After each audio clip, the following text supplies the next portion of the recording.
Dr. Greg Uchez here with Proactive Health Group here in downtown Calgary. I want to make an appeal to you today. If you don't feel right, thinking of musculoskeletal stuff, doesn't feel right, one side feels tight, stiff, not moving right, get to your healthcare professional and get it looked at and fixed, whether that's us or anybody else. The fact is that pain is always the final thing to come. So you won't feel it until it's finally bad enough.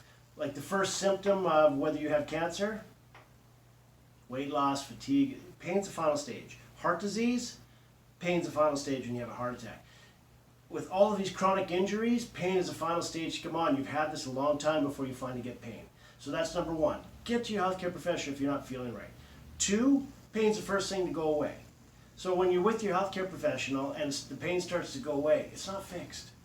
Make sure that you follow through with the program that you need to follow through on, because pain's the first thing to go away. Function's the last thing to come back. You will feel really good, but the problem isn't fully fixed yet. So follow your treatment plan that your healthcare professional tells you.